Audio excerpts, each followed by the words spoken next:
Darling fans అందరికీ స్వాగతం. మన రెబల్ స్టార్ ప్రభాస్ హారర్ కామెడీలో అంటే మాటలా? మారుతిగారు ప్లాన్ చేసింది ఒక 1000 కోట్లు రూపాయలు దాటాలి అని. టీజర్లో డార్లింగ్ స్వాగ్ చూసాం. ఫుల్ మీల్స్ లాంటి ఎంటర్టైన్మెంట్ ఉంటుందని ట్రైలర్ కూడా చెప్పింది. కానీ ఈ రాజా సాబ్ కథ ఏంటి? ఆ భవనం రహస్యమేంటి? ప్రభాస్ పాత్రలో ఉన్న ట్విస్టేంటి? ఇవే కదా మనందరి మైండ్లో తిరుగుతున్న ప్రశ్నలు. నేను ఈరోజు డైరెక్టర్ మారుతిగారి హింట్స్ ఆధారంగా ది రాజా సాబ్ కథపై 5 ప్రిడిక్షన్స్ని మీ ముందుకు తీసుకొచ్చాను. Prediction 1 past and present. 2 పాత్రల సస్పెన్స్. మన మొదటి అంచనా. ఈ సినిమా వెనుక ఉన్న గ్రేటెస్ట్ ట్విస్ట్. చాలా ఆర్టికల్స్, మారుతిగారి ఇంటర్వ్యూలను బట్టి ప్రభాస్ ఈ సినిమాలో 2 పాత్రల్లో కనిపించే అవకాశముంది. Tatamanavadu dark side. ప్రభాస్ వారసత్వంగా వచ్చిన ఆ ప్యాలెస్ థియేటర్ అమ్మేద్దామని, దానితో ఏదైనా బిజినెస్ చేద్దామని వస్తాడు. ఇక్కడే హారర్ కామెడీ మొదలవుతాయి. ఈ క్యారెక్టర్ డార్లింగ్ సినిమాలోని పాత స్వాగ్ను గుర్తుచేస్తుందని మారుతిగారు చెప్పారు. గతంలో ఫ్లాష్బ్యాక్లో వచ్చే పాత్రే ది రాజా సాబ్. మారుతిగారు ఆయన పాత మనిషి పాత్రలో కనిపించినప్పుడు ప్రేక్షకులు ఉన్మాదులు అవుతారు అన్నారు. అంటే ఈ రాజా సాబ్ పాత్ర నెగటివ్ షేడ్స్తో ఒక డార్క్ హిస్టరీతో ముడిపడి ఉంటుంది. ఇతనే ఆ భవనంలో ఆత్మగానో లేదా శాపంగానో ఉండి తన వారసులను కూడా శాసిస్తూ ఉండవచ్చు. తాత చేసిన పాపానికి మనవడు వచ్చి ప్రాయశ్చిత్తం చేస్తాడా?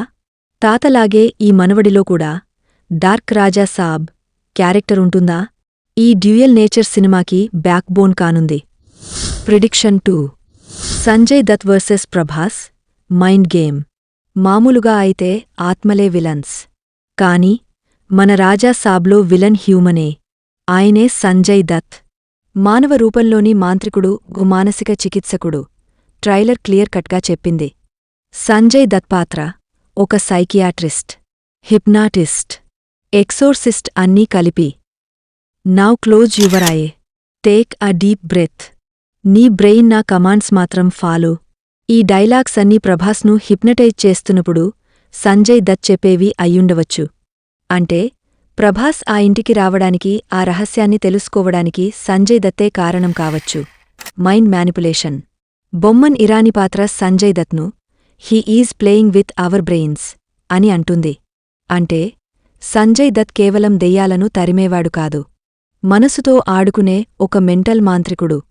ప్రభాస్ మరియు సంజయ్ దత్ మధ్య పోరాటం కేవలం ఫిజికల్ ఫైట్ కాదు.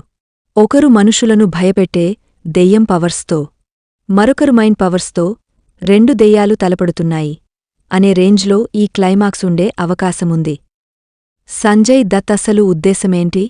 రాజా సాబ్ వారసత్వంలో ఉన్న నిధి కోసమా, లేక రాజా సాబ్ ఆత్మను తన కంట్రోల్లో ఉంచుకోవడానికా అనేది suspense. Prediction 3. Missing hint. Durgamata protection.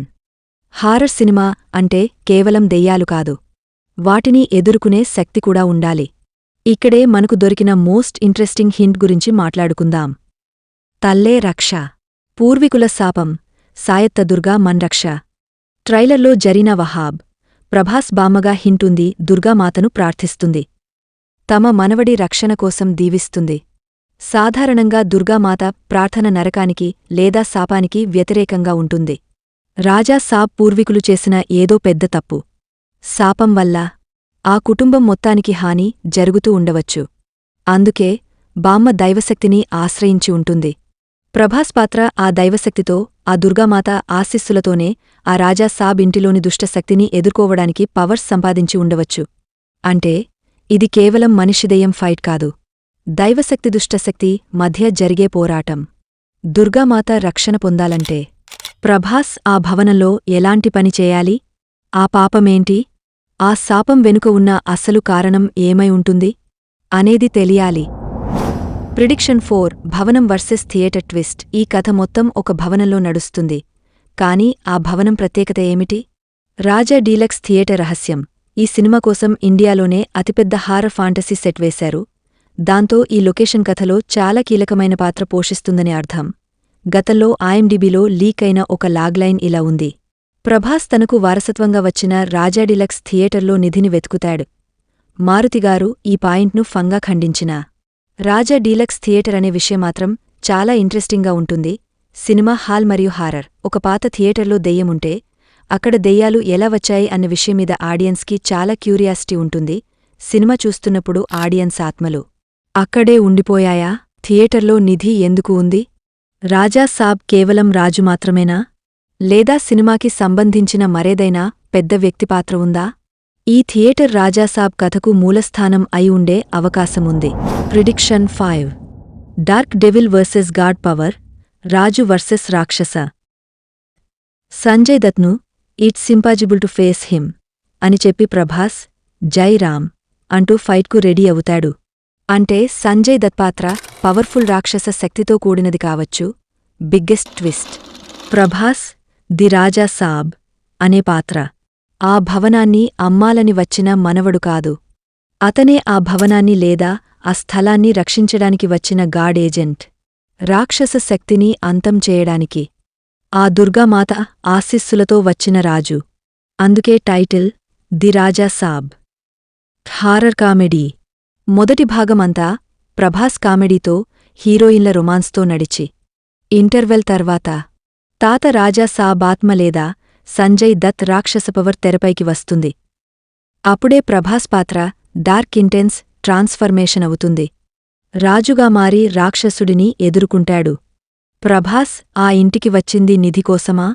లేక అక్కడ జరుగుతున్న అన్యాయాన్ని ఆపడానికా?